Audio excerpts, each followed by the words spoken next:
Hi there, my name is Kelley Cody Grimm. And I'm Max Grimm. And we are Creative Actors Lab. What we want to do is just talk a little bit about how you can bring creativity into your everyday life. Hello everybody, it's Kelley. And Max. And we are back again for another podcast. And this one, I think I would like to entitle The Fine Art of Failure. We're all human beings and we're all going to do it. Exactly. And we're going to try to take some of the stigma out because great people fail. Yeah.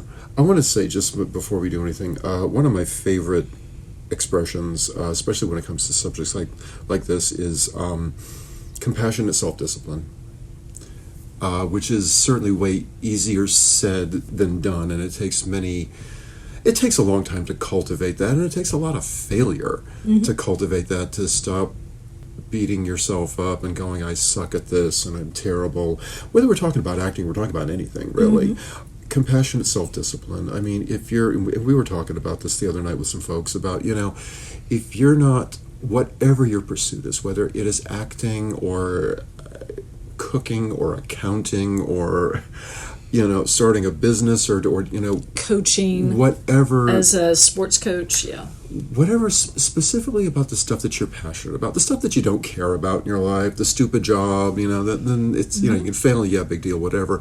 But the stuff that you're really passionate about, and when you make the mistakes, and when things go awry, and pear-shaped and sideways and janky and every other expression you want to put on it, it's going to happen, and you may have had some input on the failure of whatever it is that you're talking about or not. And I realize as I say this is so much easier said than done. And I think just as I've gotten older, I've gotten to the point where I can look back on some things in my life and like the real big screw-ups, the real big messes and everything that I may or may not have had a hand in creating, but I was certainly involved with it. You come to discover, what was my place in this? What was my part in this? How do I learn from this? How do I go on? What I think is so sad, and I'm speaking from a certain amount of personal experience here, is that there's some things in my life that I've been really, really passionate about, and things I've had this long string of things just not going right, or things not going my way, or something like that, and I just got to the point where I said, okay, now is not the right time for me to be doing this. Now is the time for me to go pursue other things, which is fine. However, I think for my own self, I took some things like acting and I stayed away for 20 plus years. And in some ways, that actually did me the greatest amount of good. However, when I came back to it, the thing, and I was talking to a friend of mine about this, I said, I started teaching and coaching again. She said, how did you know what to do if you'd been away from it for so long? And I was like, I don't know. But I know that somebody turned on the faucet and Niagara Falls came out. I continued to look back on just that period of my life where I really had nothing to do with acting, and frankly, I avoided it at all costs. I didn't go see a play for like 10 years. I didn't read any scripts. I would watch TV shows here and there, but not, just more for entertainment, not because I was analyzing what the actors were doing or how the cinematography was set up or any of that stuff. I just was bitter, and I was just mad that things didn't go out as I had planned. And I'm very grateful for getting back into it, but at the same time, I sort of look back on that with a certain amount of melancholy and a certain amount of, I guess, regret is what I would say, because I stayed away from it because it was just such a long string of things not going well, or things not going right, or not going as I had predicted that they would go, and I said, I'm going to go focus upon other things. And that's what I did, and in that way it was very good, but I think I might have crossed a line of demarcation when it comes to my own personal compassionate self-discipline. So don't be me, kids. And I mean, as I've said before, I cut my teeth professionally on improvisation, and that was something that really I have done the most of. And there have been times when I have gotten off a stage and it has just been this spiritual experience. We had talked about last week when we were asking kids for, different choices, and I was like, can I get a relationship, because we were doing a family show, and little voice said mommy puppy and baby puppy, and okay, where are they? Cloud Factory Heaven. Aw. And it completely changed how we did, because we're in front of little children and all this beautiful innocence, and you couldn't do the cynical adult things you would normally do. You couldn't bring a proctologist or a gynecologist into the scene. Mortician or prostitute. Yeah, couldn't do any of that stuff. So, for me, it was like, this can be exciting again because we can get it. Whereas, you do get jaded after a while and I actually saw a sketch on Saturday Night Live with Tina Fey when she was hosting one time, and they did, Chicago improv, and it was kind of a takeoff on Chicago Fire. But it was hilarious because, they're standing up there and they're going, can I get an object that you would find somewhere? And you hear a voice yelling out, dildo. Okay, can I get another object? 2 dildos. And that is kind of a universal truth for improv actors. There is something about saying, can you give me information that reduces audiences to 3-year-olds who've just discovered pee-pee caca? And that is where they go. And after a while, it can really jade you. And it can make you realize, why do I keep doing this? It's the same kind of stuff. But then you have that mommy puppy, baby puppy heaven moment. Yeah. And you're like, okay, this has pushed me into another direction.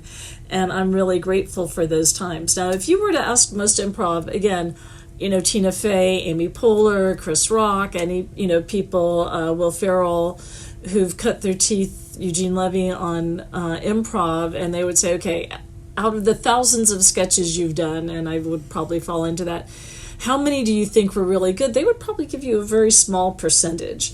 I was in the moment, but the number of really excellent ones I can think of, I can count on one hand.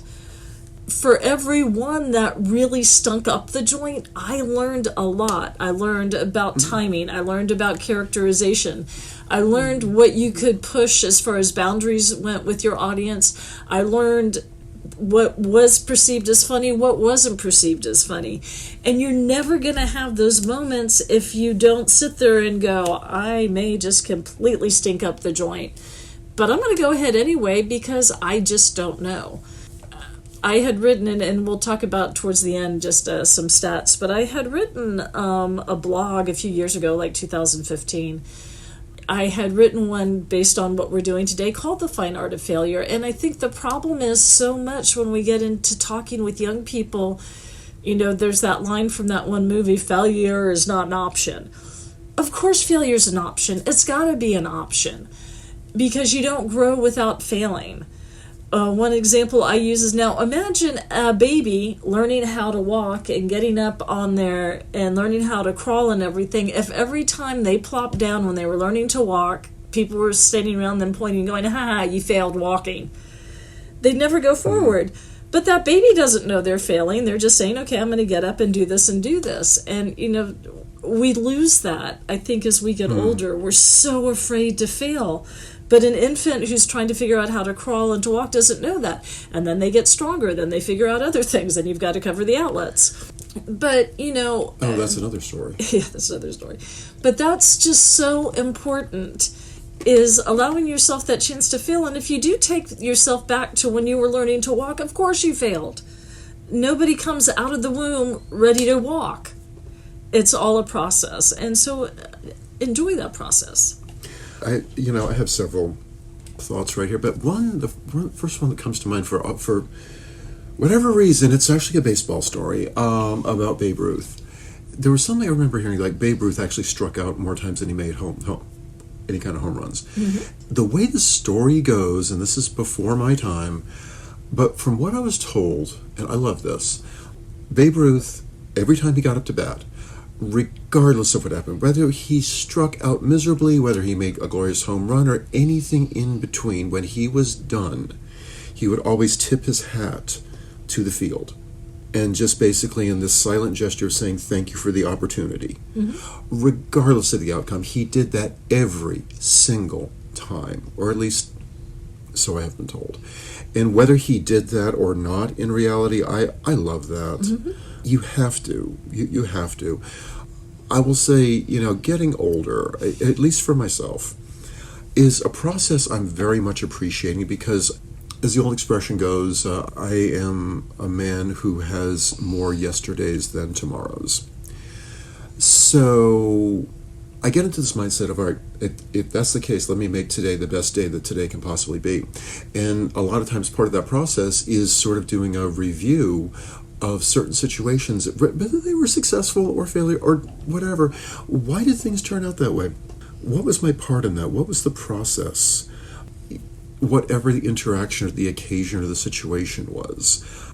Or at least I start to look back and go, oh, now I've just learned something. And it's like the older I get, the more I try to move forward with some sort of humility rather than any kind of self-aggrandizing or, on the other hand, any kind of just really harsh self-criticism, of just an objective review.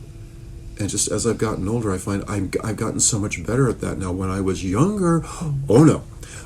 When I was in my 20s, I was so pissed off. I was so angry. I was so, righteous indignation. And if something went wrong, my little ego would just storm and rant and everything like that. And we'll say what I wanted to bring into this is I remember at Danielle's high school graduation, the valedictorian, this young lady, very, very bright, very luminous sort of young person, gets up there to make her valedictorian speech, and what she said, the title of her speech was something to the effect of, "I hope you fail."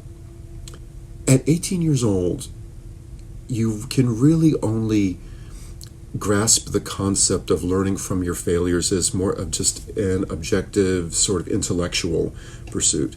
It's not until you've actually lived through some failures and come out the other side and then had the gift of time to look back with some sort of objectivity and compassion for yourself and for the other people involved in the situation, and why did things go the way they did.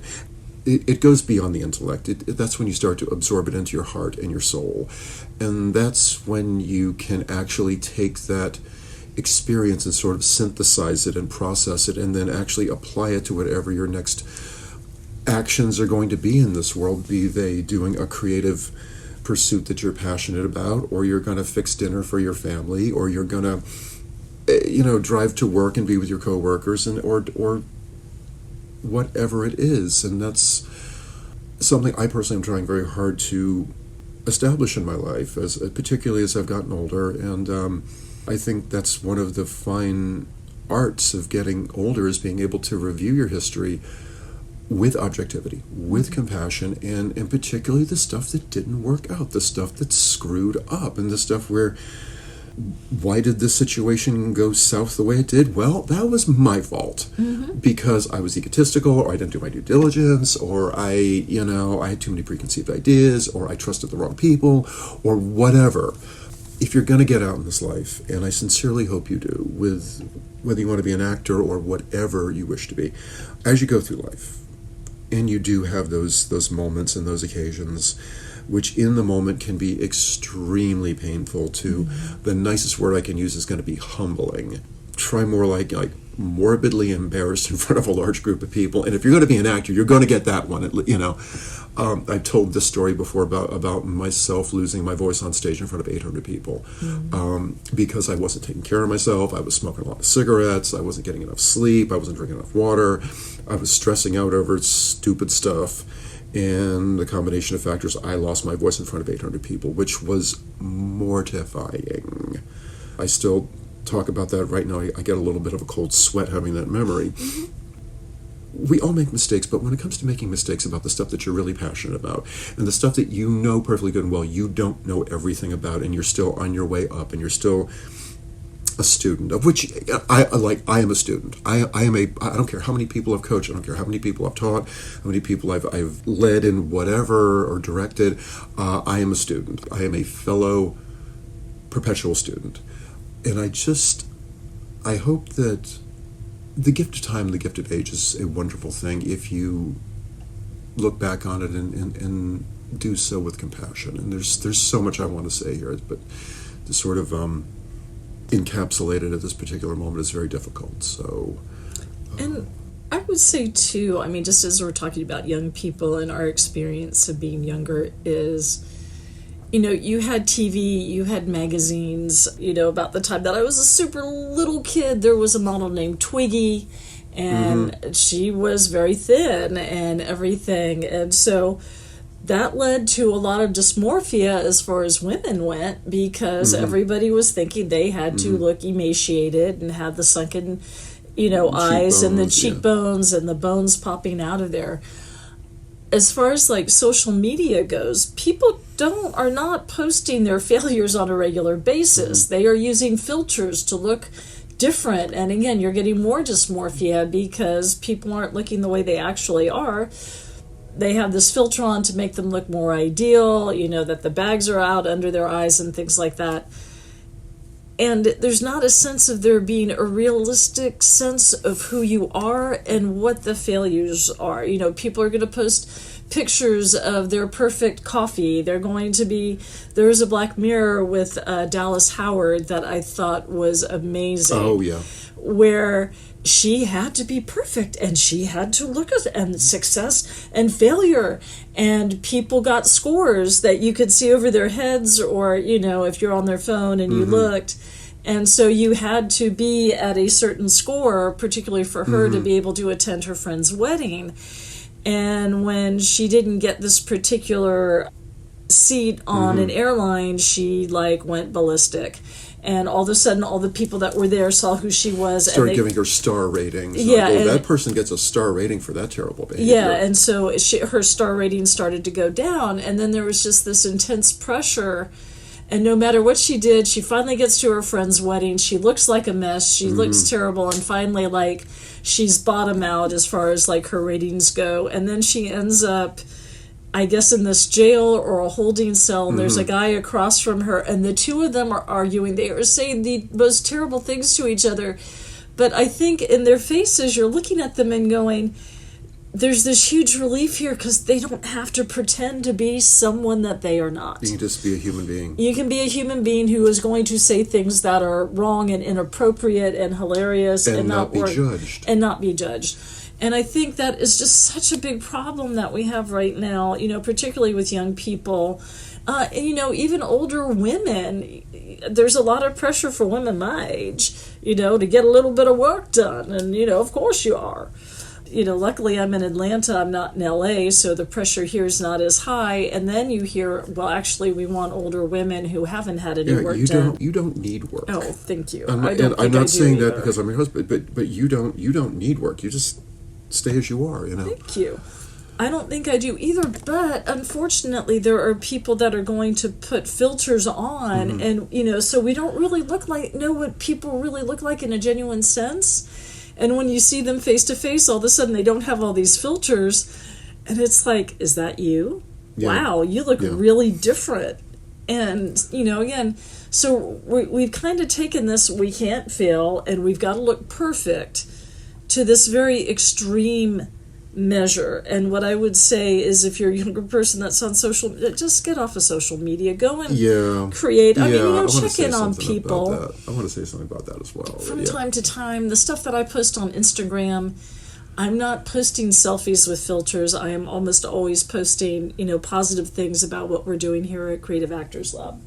What I want to say about that is, we both grew up in a time before Instagram, before Facebook, before LiveJournal, before MySpace, before America YouTube, Online, and particularly in the little bitty rural town that I grew up in until I was 8 years old. We had 2 TV stations and 1 local radio station, and that's what we had. I'm looking at a lot of young people right now who do not, and our own kids, they do not know what it is like to grow up in a world without the internet, without social media, without the ability to really only put out the best parts of yourself and just, all the happy, exciting, cool stuff. And I've traveled to Paris and I'm having a cafe au lait and a baguette by the Eiffel Tower. Fantastic, dude. Good for you. Here's my latest TikTok challenge, and I just accomplished the TikTok challenge. And that's all well and fine. But, I remember having a parent-teacher conference when Danielle was in first grade, and this would have been around 2006, thereabouts. And I remember talking with the teacher, and the kids were even starting to make, construction paper cell phones.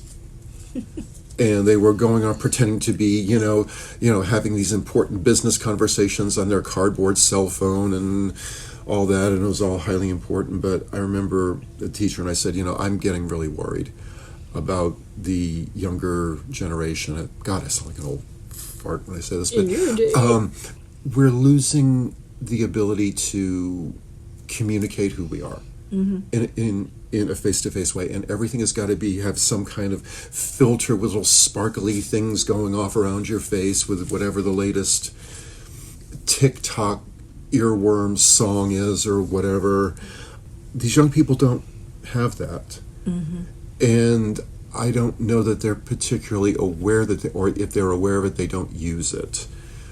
And that's kind of a bit scary to me, particularly when we talk about acting, because you really, however you approach it, whatever your quote-unquote method is, and every actor has got their own method, or at least that's the goal here, is what we try to do. Is everybody has their own creative process, everyone has their own thought process, everyone, comes from a different history and, brings different emotions and different emotional baggage and history to the table right now.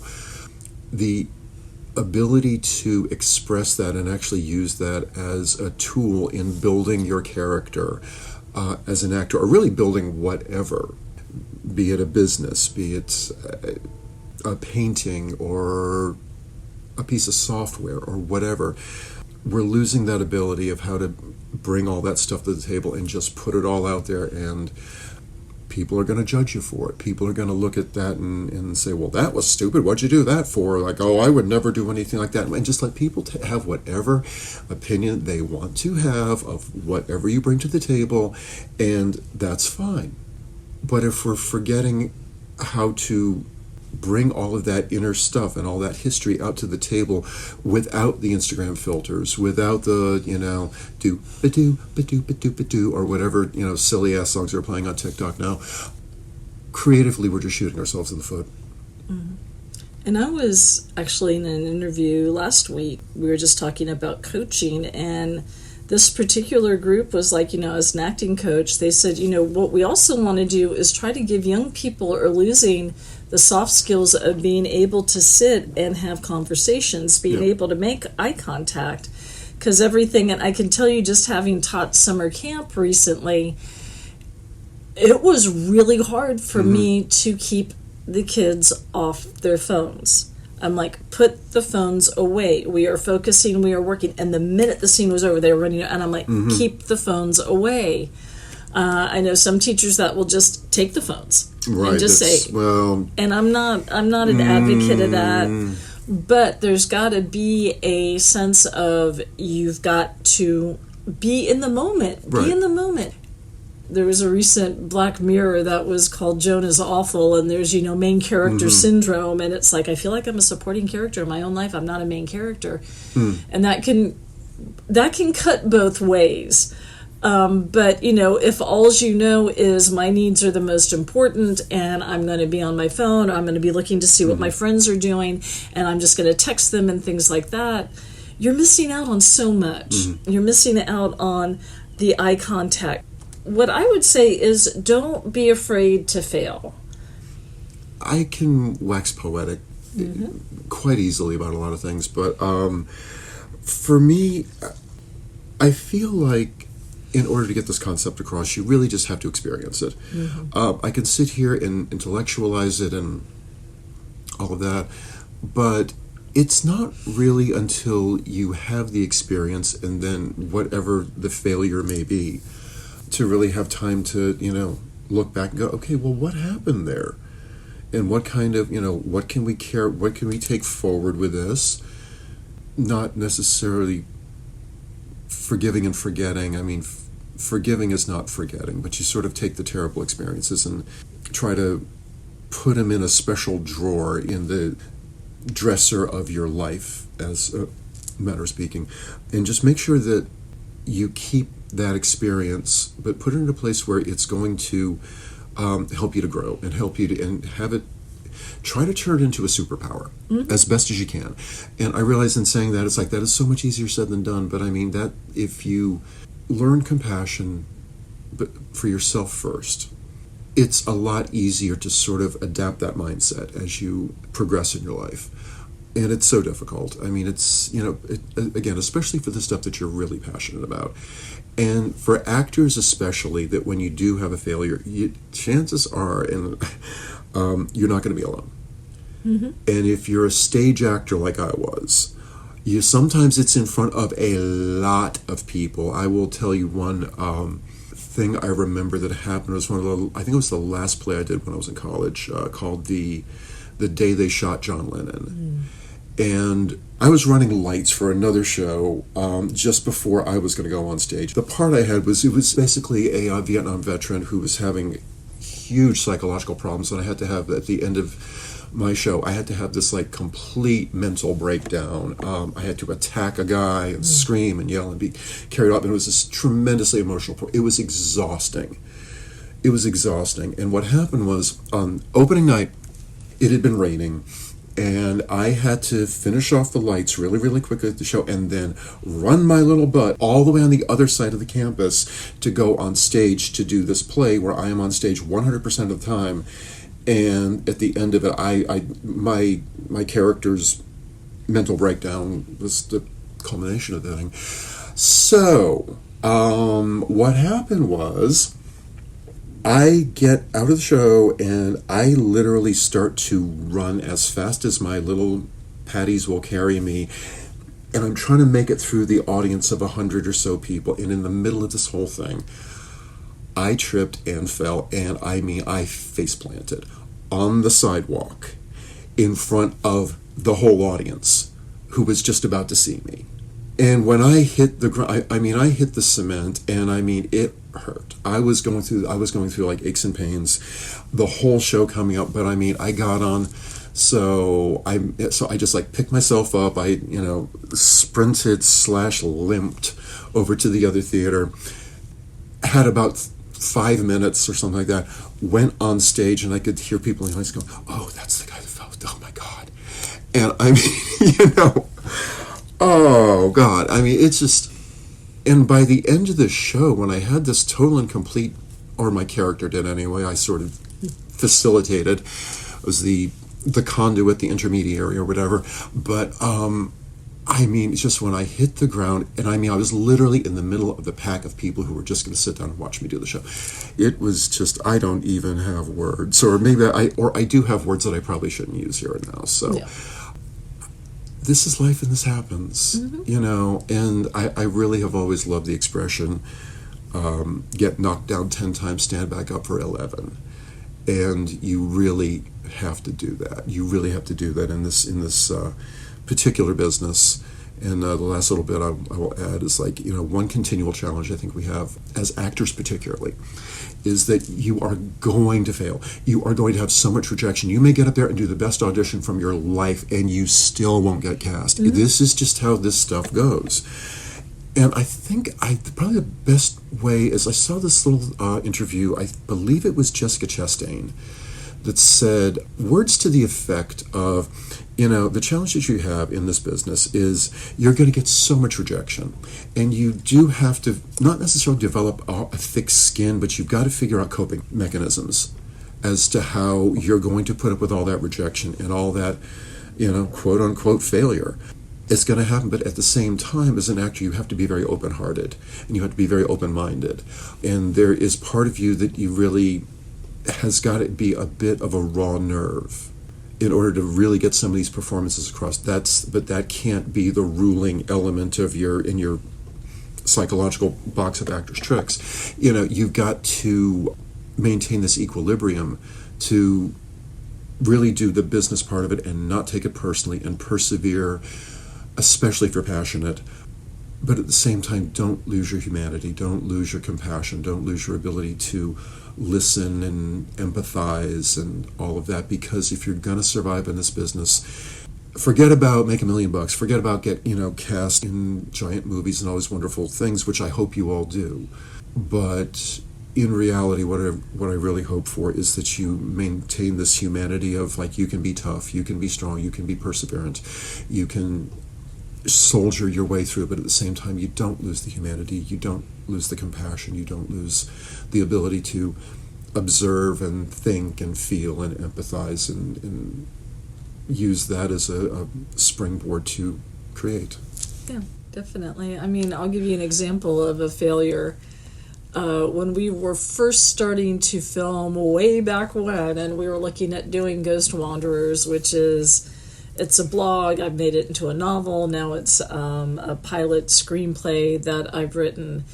And it was a very different concept in some ways, and we were going to go ahead and film in front of this one particular theater, and I had one person that was going to be my, playing an intern, and then I had this other person who was going to be in charge of the station or whatever.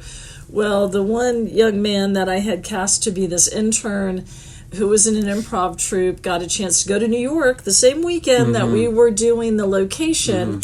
But he's like, oh, I don't know when I'll get this chance. And I'm like, but you've already said that you would do this. And, at this point, I didn't have a ton of money. So it was like, hey, I'll feed you and I'll give you film stuff to, put for your demo reel. But he ended up going. And then the other young lady I had cast, she wanted to go off and do her other thing. And I just remember looking at Max, I'm like, and I was trying to get it filmed and edited to be able to get it to a film festival in New York in like a month or two, and hindsight now, so not realistic. I said, Max, what should we do? And at that point he's like, make it a web series. And I'm like, oh, okay, well, you know what, yeah, let's do that. So we recorded a very different opening. I had to rewrite it. Ended up making it a web series. From that web series, I cobbled that together, made it a pilot that went into some international film festivals and actually got seen in Australia and things like that. But what I learned from that is, okay, people are going to say that they're going to do things, they're going to let you down. I had another actor who was telling other actors, this is how you perform on camera, and then because he had overextended himself, had not memorized anything, and basically we had to put all the papers down on the thing so he could look at them. And so, again, learned from that. But from that, I went, you know what, I'm going to start writing, now that we've done this, I'm going to start writing short stories about these characters. And then from the short stories, I wrote a novel. And then from the novel, pitched it to an agent who said, that sounds really interesting, but you seem like you're a Hollywood gal. And I went, oh, okay. He's like, maybe you want to make it into a screenplay or like a TV show pilot. And I'm like, all right, well, I have the novel done. So that's my show Bible. I did a TV pilot. I've entered that into a few film festivals, and it's won. So, I have some nice laurels to talk about. But again, it was out of those failures and people letting me down that I had to pivot. And then when I had to pivot, it actually ended up better because I had to shift that paradigm. And that's what I would tell for anyone there, is sometimes the direction you think you're going in is supposed to be there, and then a door doesn't necessarily get slammed in your face, but a door will move you into another direction. Sometimes you get slammed. Sometimes yes, sometimes no. So, sometimes those no's and those rejections, it's just part of life. Now, what I do want to tell you guys about, when you feel like, failure is an option, and let me tell you about some very great people who have failed. Thomas Edison tried 1,000 light prototypes before he was finally successful creating the light bulb. 1,000. But he knew this is what he should do. Albert Einstein was expelled from school and refused admittance to the Zurich Polytechnic School. I kind of think Einstein's an Einstein. He's pretty smart. Oprah Winfrey was fired from her job as a TV reporter because she was unfit for TV. She didn't have the right look. So, yeah, ha. Dr. Seuss's first book, To Think That I Saw It on Mulberry Street, was rejected 27 different times. And if you are a writer, you are going to get things, again, writers, actors, you're going to get rejected a lot. So that's okay. But if it's in your heart to keep going forward, Steven Spielberg was rejected by the University of Southern California Film School 3 times. So that's pretty strong. And this I love is Michael Jordan was cut from his high school basketball team, but it didn't stop him from pursuing what he loved doing. He's been quoted as saying, "I've missed more than 9,000 shots in my career. I have lost almost 300 games. On 26 occasions, I have been entrusted to take the game-winning shot, and I missed. I have failed over and over and over again in my life, and that is why I succeed." So it's all part of the process. Kids, adults, whoever might be listening, grandma, grandpas, failure is an option. And that is how you learn, because it engrades, my feeling is if you're hitting it out of the ballpark every single time, or people are going, yay, yay, yay, I think you can kind of settle into a morass of mediocrity because you're not being challenged to go further. And when you fail, it's a wake-up call for you to go, okay, let me think about what happened here. Now let me pivot and reprocess. And that's a part of life. Yeah. There's so much that can be said here. And again, this is one of these things, like, it is so much easier said than done. Mm-hmm. And you're not going to get it right away. But, again, if you're passionate, if you, be it acting or whatever you're pursuing, it's part of it. It just is. And just, I love one, last thing I'll say, there's a guy I listened to recently, Nick Yaris was his name. He was a guy, he was wrongfully convicted of a rape and murder, spent 23 years on death row. His story is, I don't even have words for the stories that guy has. The end of the interview, the main point he made is, I never allowed anyone to steal my kindness. And that from a guy who has that history, if he still has the strength and the wherewithal to say that and actually practice what he preaches, guys, if he can do it, I can do it. We all can do it. So it's okay to fail. It's all part of the process, and that's how you learn. But anyway, guys, thank you so much for spending time with us today. We really appreciate it. We hope this has been helpful, and maybe these words of encouragement have hit you at a time when you're sitting there going, okay, taking a deep breath, and I'm gonna repivot and recommit. Yeah.